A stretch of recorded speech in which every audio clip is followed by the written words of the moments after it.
Hey, hey, hey, we're back, we're black, we're brown, ambition. We're extra brown today. Well, we're minus a brown, but plus a brown. So I think we're on net with the same level of brown ambition. Welcome to the show. We've got a special guest today, but before I introduce our special guest, I want to remind you that next week, my new book, Made Whole, comes out. Remember, it is the workbook version of my textbook, Get Good with Money, New York Times bestseller, almost 300,000 copies sold. Made Whole is going to walk you through 10 simple steps to achieving the financial foundation you need to build the rest of your amazing life on. Okay. So if you want to get a copy, go head on over to madewholeworkbook.com. Get yourself a copy. There still might be some signed copies left. That's madewholeworkbook.com. All right. So in the stew today, we have let me pull his bio up. I think I met Jude, I don't even know, like 3 years ago. So Jude Benard, he is the founder and CEO. He is a founder and a CEO. And he owns a company now called the Brooklyn Bank. Jude founded Brooklyn Bank Inc. in 2017, and he is responsible for the organization's direction. From his 30-plus year span of his entrepreneurship career, Jude prides himself in learning from mistakes and bouncing back from numerous setbacks. He is passionate about sharing his wealth of information and personal experience with local schools and community organizations to help others avoid the mistakes he's made and successfully navigated to his own source of financial freedom. So beyond his role as a leader of the Brooklyn Bank and as an entrepreneur, he is also a licensed real estate broker, a licensed general contractor. Oh, I didn't know that, Jude. A business consultant, landlord, public speaker, philanthropist, and wealth educator. So we welcome to the show, Jude Benard. Welcome, Jude. Hey. I was about to call you by my last name, Alice. Exactly. Well, so I met Jude. Jude, when did I meet you? Because I think you invited me to speak. You had like a Father's Day kind of, well, it was Juneteenth, also Father's Day. But did I know you before that when you invited me to speak? I think we had kind of like, through the circuit kind of known of each other and things of that nature. So we first really started communicating, I think it was like June 2020. Well, no, excuse me. It was earlier than that. It was early 2022. Because you had like this amazing, I remember it was like Angela Yee. You had the guys from Earn Your Leisure. Honestly, you had some of the best and brightest minds in Black personal finance on that stage. And the worst. And so it was a really pretty awesome experience. Some people I'd known via social, some people I knew obviously real life in person. And it was kind of like the first time that I had like experienced what you do in person. But for the people who don't know what you do, so there's like two sides of you I know. There's like the real estate side. You're like, the joke is Jude owns half of Brooklyn, right? But then there's also this like financial education philanthropist side that I've come to know through the Brooklyn Bank and the work you do there. So let's talk first about kind of like the real estate side. So when it comes to real estate, like where do you stand now? Like what do you do? Do you own commercial properties? Do you own residential properties? Like what's your main source of business? Yes. Yes to all that. No, I have a very, very diverse portfolio. Okay. I focus on pretty much multi-family units of brownstone Brooklyn. I was lucky to get into Brooklyn in early 2000s before Brooklyn became Brooklyn. So I picked up, a dozen or so brownstones back then for a couple $100,000, and never in my wildest dream did I ever think that this is what it would become. I recently got into the short-term rental business. I picked up a 17-unit building in Harlem. Okay. That had what do you call those licenses? An SRO license, which allows for transient occupancy. So I picked that up a few years ago and I converted it into a short-term rental a short-term rental building that would be legally able to host Airbnb. So while the whole world is crying Airbnb is the devil, Airbnb is bad, Airbnb is gone, I've been doing pretty well with that. I have an event space. I'm just a real estate guy, Yeah. So, but I remember, you told me once. I think it was like I was hanging out with you and your friend Uche. You guys were kind of laughing about like how you started, like in the real estate space, because you weren't always obviously in real estate, and you like it was kind of like an ex-girlfriend that prompted you to get your to get your money up. And I don't know how comfortable you feel like telling the story, but as much as you feel comfortable, I think the people would love to know. Oh, sure. I'd love to share it. It's, in every situation, there's like this point where a turning point where it seems really, really bad. But then in hindsight, it kind of becomes the seed that grows into something else. So I remember it was, the early 90s, mid to early 90s. And I was seeing a beautiful, beautiful girl before there were Instagram models. There were video vixens. And I had the pleasure and the discomfort of dating one. So she ended up being a lead in a funny enough, More Money, More Problems was the video. And once that started, like I had the Puffies, the Mike Tysons, the Maces calling my house for my girlfriend and stuff like that. And I remember one time she came home with about $50,000 worth of Versace clothes, talking about, oh yeah, Mike Tyson bought this for me. That's my friend. Oh my God. It's not like you can fight Mike Tyson. It's not like I could fight Mike Tyson. Anyway, I was working at Verizon, happily making, a couple of $100s a week. And, things got to a boiling point, and on my exit interview, you know how you have the exit interview as you're breaking up, she pointed to me. She was like, yo, I asked you to buy me a CD and you told me I had to wait till the end of the week to get the CD. It's like $13. Yeah, exactly. And it's just like CDs came out on Tuesdays back then, and I got paid on Friday. So she's like, by Friday, everybody would know all the songs and this, that, the other. How old were you both? About around in your 20s? 19, 20. Oh, yeah. Yeah, like young. So it was at that point I was just like, all right, cool. I'm never, ever going to be in a situation where I'm not able to compete financially. Okay.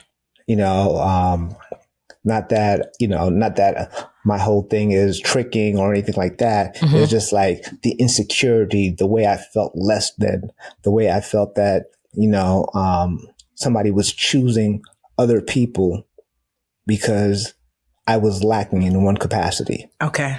So, at that point, that's when I was like, oh, never again will this be me. Okay.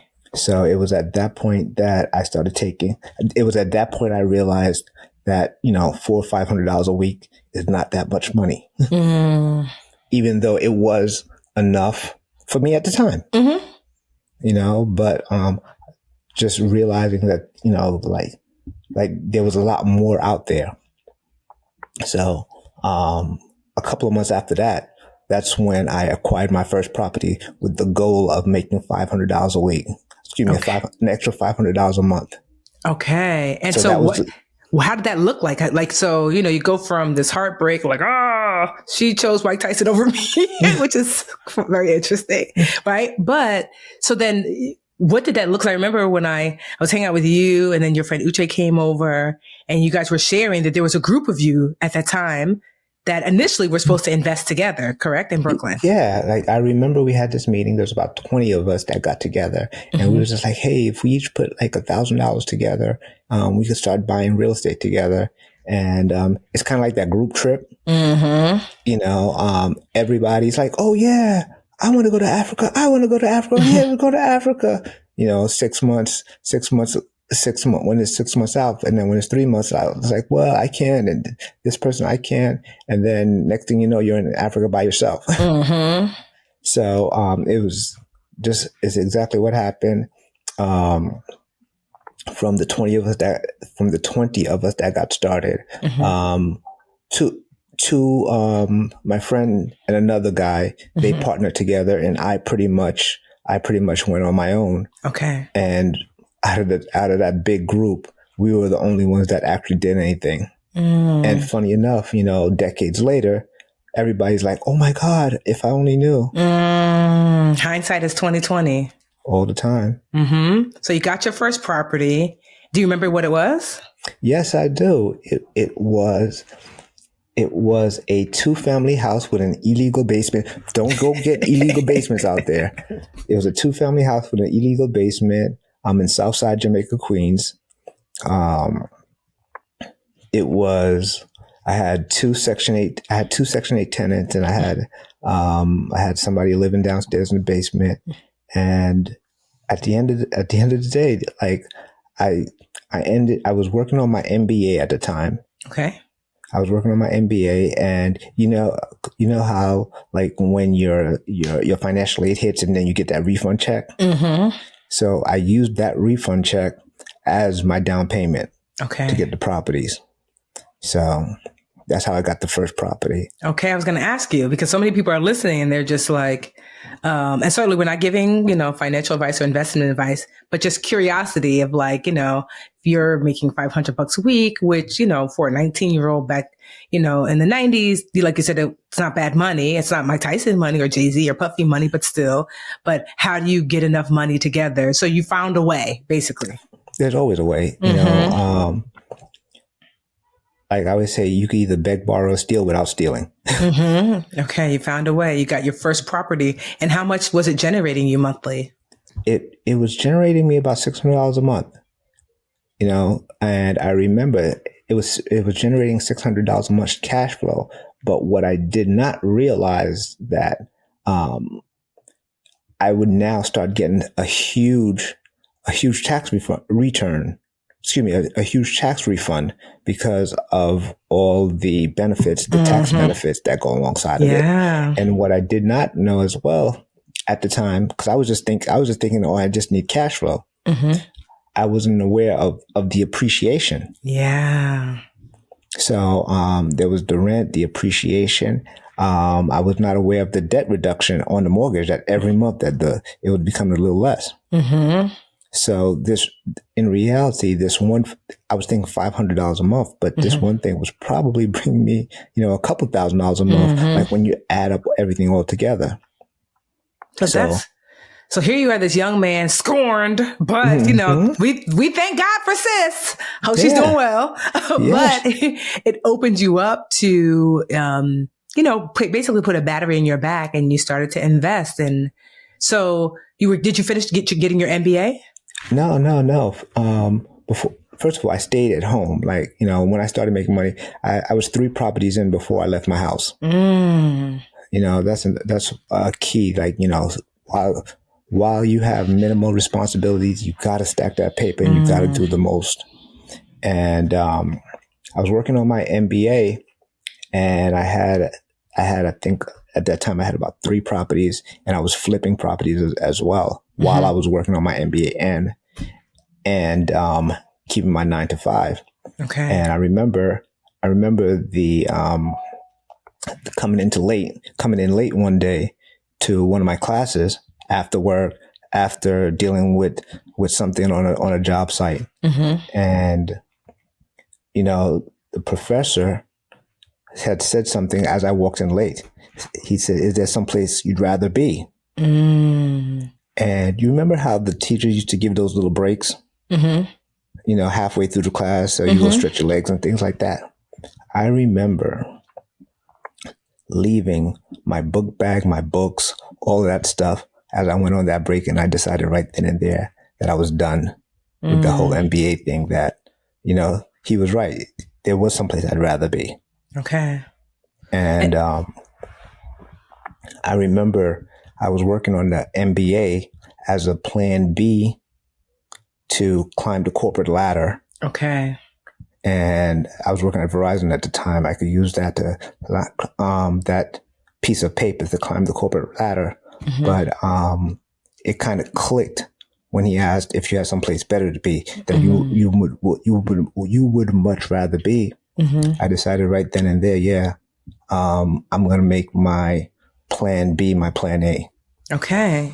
And so in that, one thing I've learned is that, education for all, college for some, because somehow you're a general contractor. So when did you pick up that licensing and that skill set? I picked up that license about 6-7 years ago. Okay. I was doing all these construction projects and I was paying people to pull permits. I was actually acting as a general contractor, even though I didn't know what it was. And it's just like anything else, if you immerse yourself, you kind of learn as you go along. And next thing you know, it gave me having the ability to look at properties from the perspective of a contractor gave me another income stream as well as another avenue to get more property. Okay. Cause I know, for example, like I remember when I was buying my condo, not that you charged me, but I called you and said, I'm not really sure. So I'm purchasing a condo. This is the amount that it was, I think it was like at its peak. It was on the market for $675,000 or something like 675 or 650. And then she brought it down to like 575 because people didn't buy it.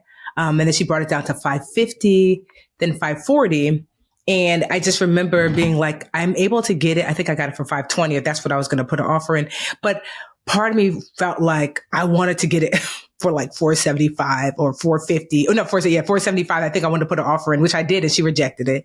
And I told you, I felt like I should just walk away. And you said, you gave me some really good advice. You said a few things like, one, how's that not a good deal? It was on the market for 675 and now you're getting it for 520. And I just was like, I just feel like it could be lower. And then you asked me, is this something that comes on the market often? Is it special? Is it like, this is a very, very regular property that comes on the market quite often. And I was like, honestly, it is a unicorn in that it's 5 bedrooms, 3.5 bath. It's a condo, all one floor, views of Manhattan. Like, you see the New York City skyline. It has a working fireplace. It was built about 100 years ago. So it has all the beautiful structure that comes along with it and so well built and quiet. There's only one other person on my floor. So I have a semi-private elevator. And you were like, yeah, in other words, a once in a lifetime, like, okay, you can hold out, and you certainly could get a cheaper place, but it's not going to give this level of specialness. And that was one of the reasons why, that advice that you gave me, one of the reasons why I went ahead, and I'm really happy that I did. And I purchased, the property because I had not looked at it that way. In my mind, I just kept thinking I could do even better. I could get it down lower. If I make her hold out, maybe, because she hasn't been able to sell it. That was my thing. She had not been able to sell it in 2 years, And you were like, or somebody might come along and gather it from underneath and you'll be sad. So, like we should never make an issue out of money that doesn't matter. True story. I purchased 477 Quincy in 2007 and I paid $430,000 for it. 475 Quincy came on the market. I think it was like less than 6 months later, and they wanted about $500,000 for it. $25,000 more. Yeah, and I was just like, hey, I know what I just paid for this property 6 months ago. This is the same exact house next door. You're not getting me. Fast forward 2019. Fast forward 2019, I just paid for 479 Quincy on the other side of the house. I paid $1.2 million for that house. Oh man. All right. And then fast forward last year, I was in a bidding war for 475 Quincy, the one that I turned down. Oh my gosh, for 500,000. It went all the way up to like 1.9 million. Wow. And then I that's when I had to bow out. Okay. But that was my building to have, for money that doesn't matter. Yeah. Because the truth is, whether, from 500,000 to, the $75,000 that I thought that I was really holding out for was really the difference. That 70,000. That's like $14,000 out of my pocket it would have been, and maybe the mortgage would have been like another $100 a month. But sometimes we get so caught up in the number and the competition and the game that we start to make things. We start to lose sight of the big picture, and we just want to win. Yeah. And that's how I was feeling. I was like, because I bought my current house now. I got it it was a bank foreclosure. I got it for $180, put like $180 into it. It's now worth about $520. So I was like, okay. Then I bought a city property for $10,000. It was a tax deed. And I put like $130 into it, and I sold it for $275. Right. So and I remember you told me, you were like, that's cool, but that's not normal. Like, if you can't measure all of those deals and thinking like, I should always come out 3, 4, 5 times ahead, So that was just a really good, I don't consider myself quote unquote a real estate investor. Just if a property comes up and it makes sense, then I may, invest. But it was like really good advice to kind of pull. Plus I didn't really like the seller. She was kind of like a terrible person. She still is. Charlene, you owe me $400. But so that also played a role, because like the negotiating with her was she just wasn't pleasant.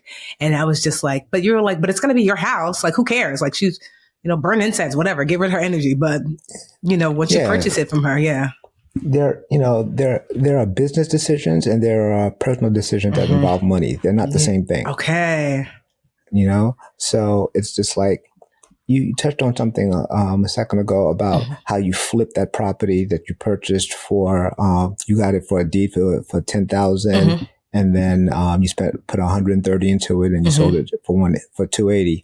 And I think when we were speaking earlier offline, I had told you that I had a windfall in crypto this week, and I had to tell you, like I had to also say, it's not like I could replicate that all the time. Yes. And I think sometimes we get so caught up, like, we score. What did kids say? Get a lick. Hit a lick. Hit a lick. Right? So like everybody wants to hit a lick every time. And that's not how the world works. In reality, if you're doing 10% return on your investment, you're doing good. Okay. If you're doing 20%, you're doing great. Okay. If you're doing 30%, it's a unicorn. Don't think that every deal is going to be a unicorn. Okay, that makes sense. Don't think that every time you're at the bat, you're going to hit a grand slam home run. But those base hits add up. Okay. So don't sit on the sideline either. So that's a good transition into, someone might be listening and they're like, right now, interest rates are relatively speaking high to what terrible. If you ask my dad, he's like, in 1985, the interest rate was 15%, whatever crazy it was. Yeah, but I was in third grade. It's not my business. Right? But someone did not affect the price of Tootsie Rolls.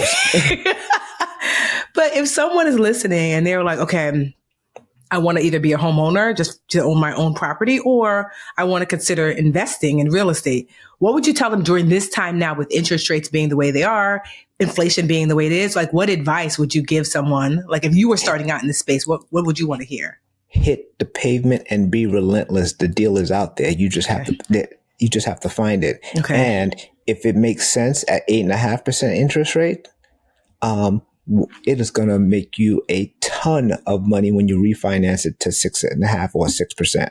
Okay. The deals are out there.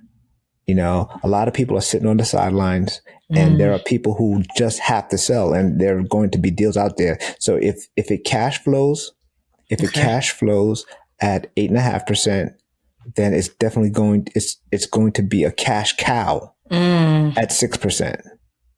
So break that down for people. So let's just say, I was just on IG, and I saw Fortune magazine posted this thing called the silver wave.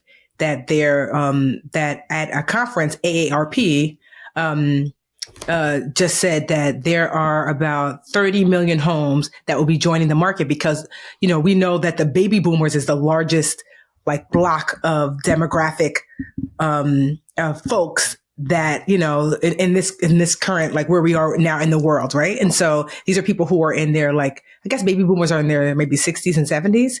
And many of them are wanting to downsize. And so as a result, there's potentially about 30 million homes that might hit the market, in the next 10 years.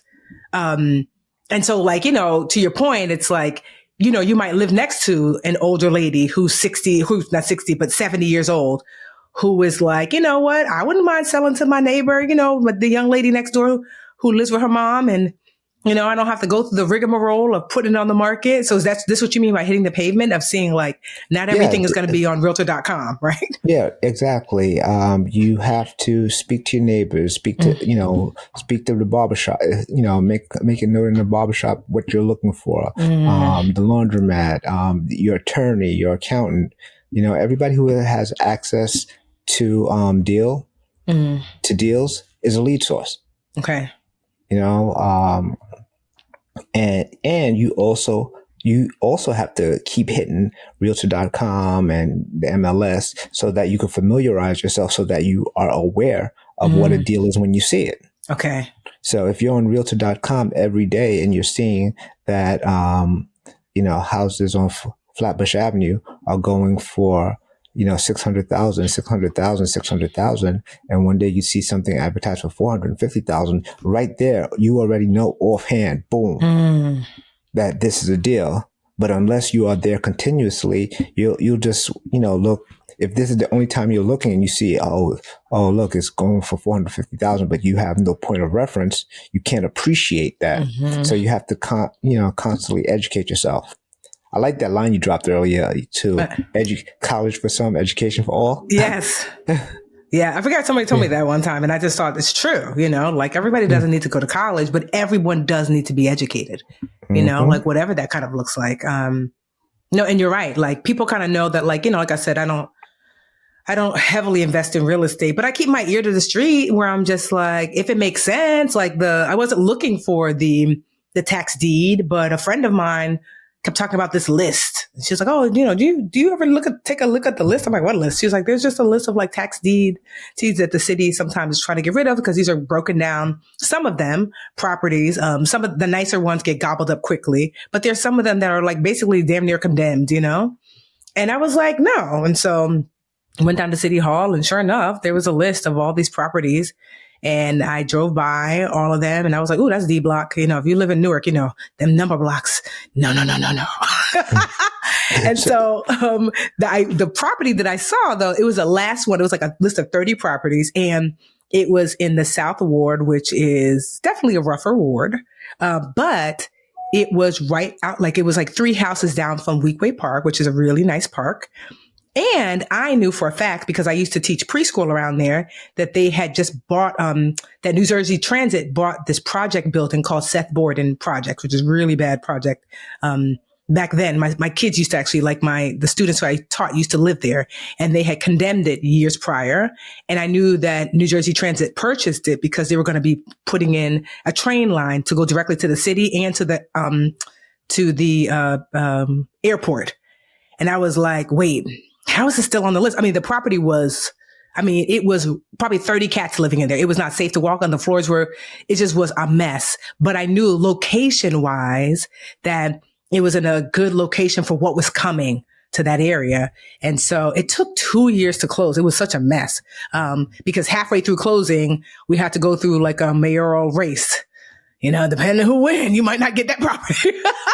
And so, the current mayor kept his spot. And, it took 2 years to close, but I was really happy that I did. But it took, I considered tearing it down and putting up a multifamily. But the cost, because the property is long, not wide, the cost to do so, because you would have to basically shift the foundation back, and I would have to move power lines. The cost to do so, based upon what homes went for. Newark is a strange real estate space because the multifamily and single family houses kind of go for the same amount depending on if they're the same size. It's so weird. You can get a 2-family square house. footage. Yeah. I don't know. The values are based by square footage as opposed to. They don't, which is so weird. I mean, of course, in the end, if you're getting cash flow, but I just remember thinking like, the math was just, it didn't math. I just said, let's renovate what's already here, which was a modest, 2-bedroom, one bathroom. I put a half bath off the kitchen. And so I did that, and I'm so glad that I did. My late husband Jarrell, managed the project, and he was going to rent it out. This was going to be the beginning of. He worked for housing as a super, so he was going to, after retiring in a few years, because he was 41 when he passed away. The aim was by 45, he had 25 years in housing. He would have a pension. He would have his full like insurance. And then this was going to be like the second half of his life was going to be like, we'll get into real estate. And, he could do that. And I still do the Budgetnista. But he passed away just as the property was finished. And I knew I did not want to be a landlord. And I knew that his twin brother wanted to be a homeowner, especially in Newark where they were born and raised. So it's a perfect opportunity to keep that property in the family. So I sold it to his twin brother, who loves it so much because his twin brother's a master painter. He actually painted the house for us inside. And so now Terrell gets to live in the house that his brother built, which is awesome. And I sold it for him, at a fair price because I told him all that money goes right into my stepdaughter Alyssa's account, so she doesn't have to worry about school or her first property when she graduates school. And so it just worked out beautifully. I knew I could have kept it and made more money in the long run, but some decisions are hard decisions, And so, it just worked out wonderfully. And now I just found out that they're building Lionsgate is building a studio, like 2 minutes away from the house. So the appreciation is just going to be tremendous for him. So it will change the trajectory of his family, because you have this property. It's already worth more. When the train station is done, it's going to be worth even more. And then when Lionsgate comes, it's going to be worth even more. And so that's transformative for him, his son, his wife, and his family. So it's just a beautiful thing. Legacy, literally. And so I love that. Real estate can do that. So one of the things that, you had great vision on this one, right? Mm-hmm. And I think when you are purchasing property, and to be a great investor, you have to buy with vision. Most people sell what they have, but the great investors are buying what the property can be as opposed to what it is. Okay. If you're buying a property that's worth $200,000 and your use for it is going to be exactly the same thing, you're not going to come off. Mm-hmm. That's not a lick. Mm-hmm. But when you buy that property that's worth $200,000, but you see where the neighborhood is going, you see the improvements that you could make, you see how you could reconfigure this property. That's where the wealth happens. That's where you get the big bang.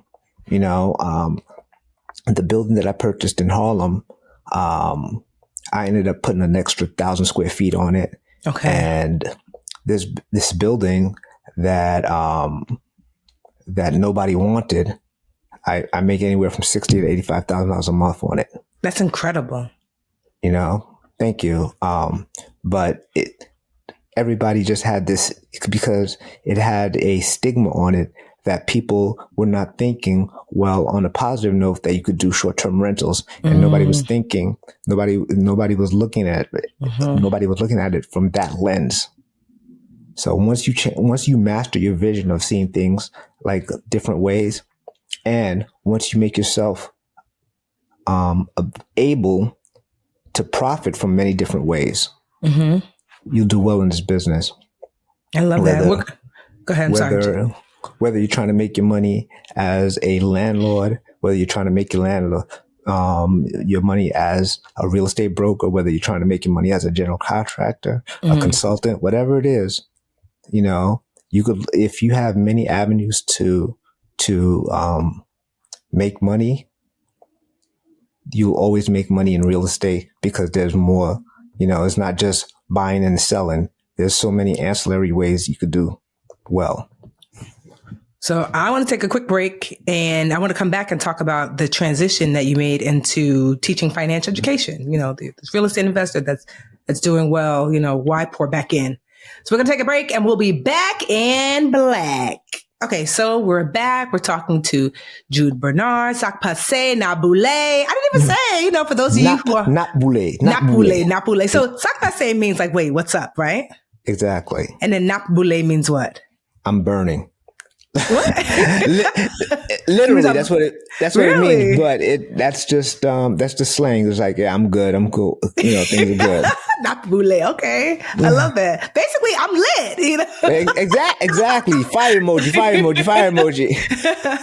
Okay, so Jude is here with us in the stew. So here you are. You know, you become successful in real estate. I know you've definitely told me you've had some times where you, although on the surface seems successful, that you were broke because real estate can also take everything out of you too. Yeah. 2000, you know, I went from, I started my real estate journey in 1997 and I had a good run from 97 to 2005, 2006. Recession.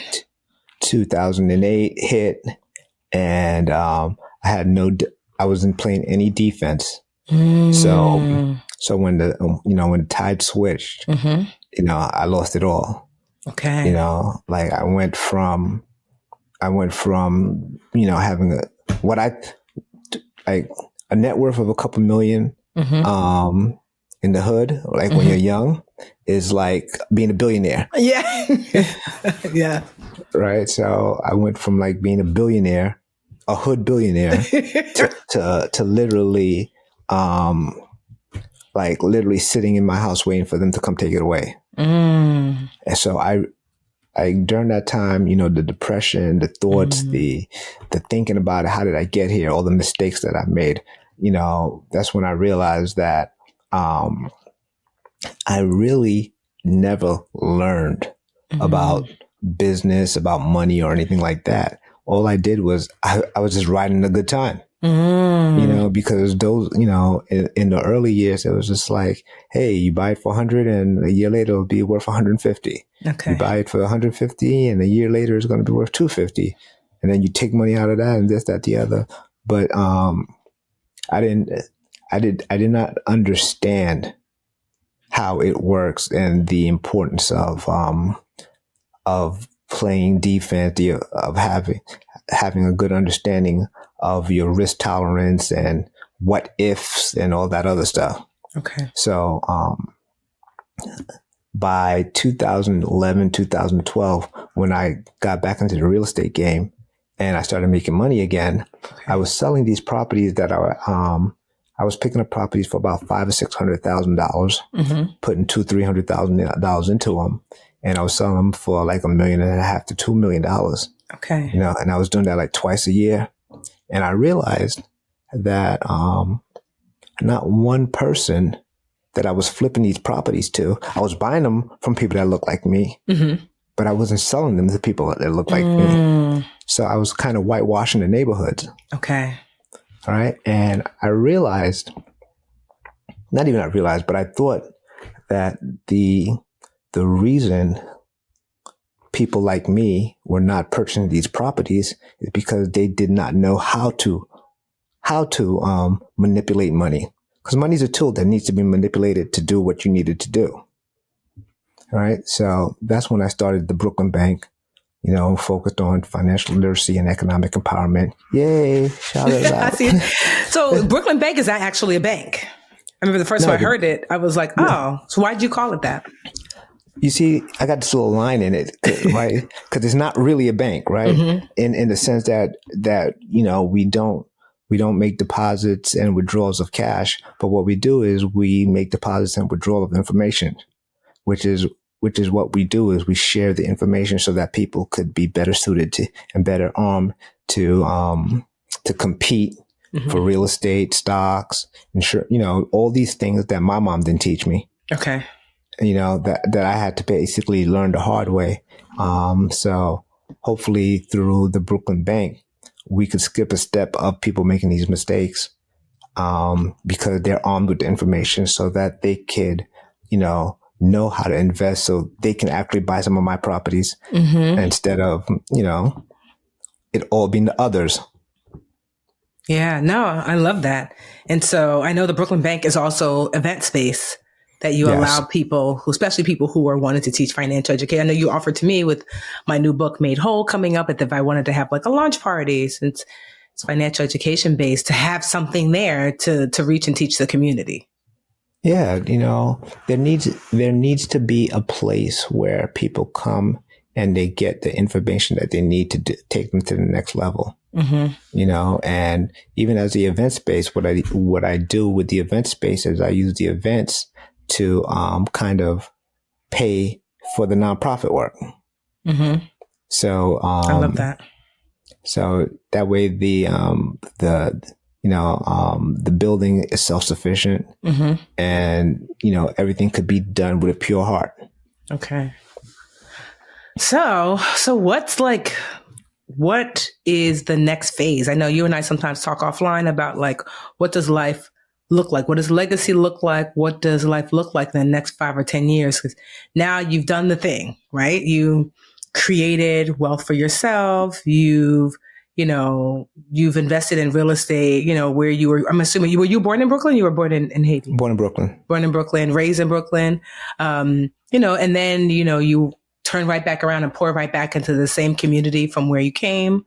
So like, what does it look like? What does 5-10 years look like for you? Well, what I'm doing right now is I'm investing heavily, not only in real estate, but in relationships. Okay. Pouring into the next generation. I got to share this one quick little story of why I like to pour so much into it. Back in like 2012, 2013, when I started rocking and rolling in real estate, I had an assistant that was working with me from like 2008 when things fell apart.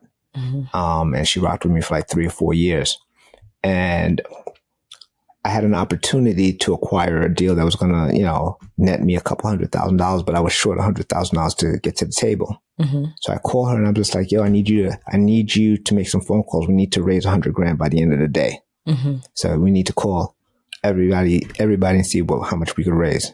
So she's just like, well, what's the return on it? What's the risk? She's asking me all these questions, all these qualifying questions. I was just like, yeah, just get them on the phone. Just get whoever on the phone and I'll go through this with them once I get them on the phone. But she's asking me. I'm just like, all right. So I'm answering these questions and I'm just like, yo, where are we going with this? She's like, well, all right, cool. I'll give you the check. I'll cut it. And I'm just I was just like, where'd you get $100,000 from? She's like, yo, I've been up under you for the last 4 years. I would have been a fool if I don't have $100,000 to show for it. With all the information all the information and all the deals she's watching me make, right?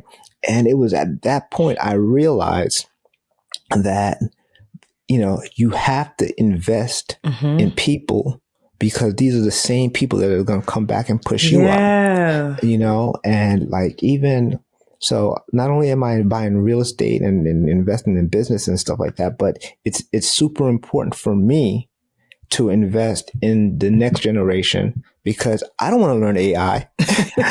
You know what I'm saying? Like ChatGPT is as far as I go, but it's super, that's something that I'm doing right now. So the next 5 years, 10 years, I won't have to be out there hustling as hard, because I'll have, a few people that I invested in that are kind of keeping me in the loop and bringing me, opportunities that I could handle from the beach, or I could handle while I'm taking care of my daughter, or I could handle while I'm watching TV in the middle of the day. Yeah. So, is she still with you? Or is she just gone off to No, she is.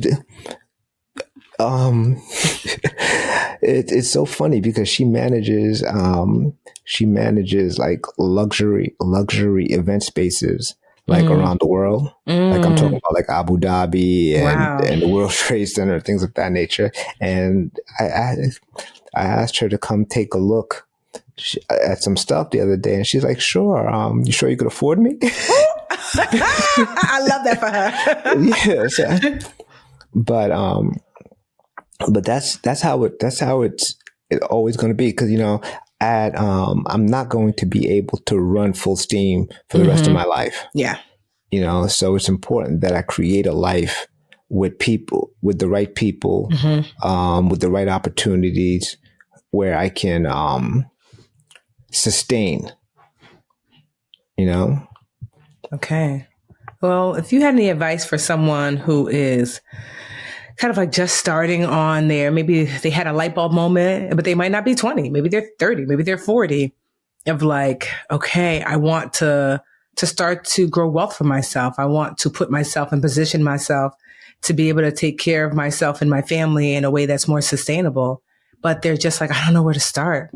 Like I don't know anybody in real estate, or I'm not really sure how to invest. Like, where would you suggest that someone who might be listening to this and might be like, well, I want to have my journey to greatness like you have, like, where would you suggest for them to start? I would take a look. I would tell them first to educate themselves, read the books, but not just read the books, but find a mentor. Okay. Whether that mentor is online or in person, or even whether that mentor even knows you exist, but find somebody that you could kind of watch their moves. Like Jay-Z has been mentoring me since 1996 directly, and I would tell them to do that. I would tell them to sacrifice.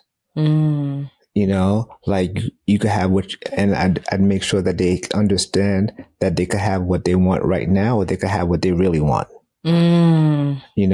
Like I tell people all the time, everybody wants abs, but everybody wants fries. Yes. Which one is going to win out? Exactly. You could have fries today, but you won't have abs tomorrow. Okay. So, like being able to make those sacrifices is super important.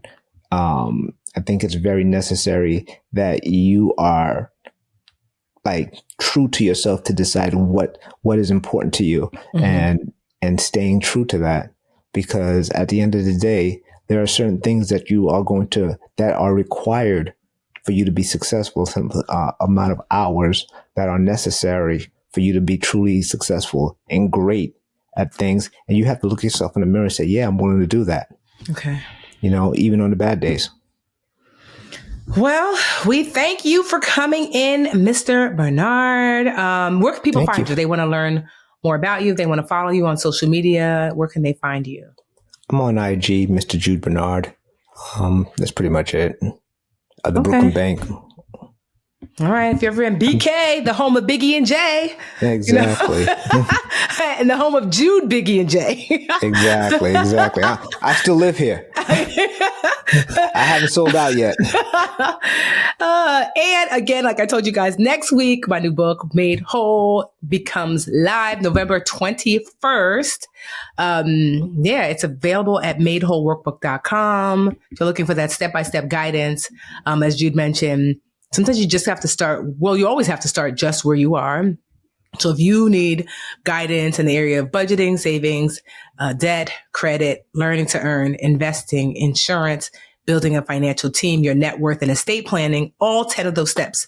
If you achieve all 10, each 10 is worth 10%. And that is where you reach financial wholeness. And my book, Made Whole, will help you reach financial wholeness. So we actually have BAQA. So I'll see you guys on Friday. If not me, Mandy will for certainly be here. But thank you so much, Jude, for joining us. You've been really a pleasure. I appreciate it. Thank you for having me.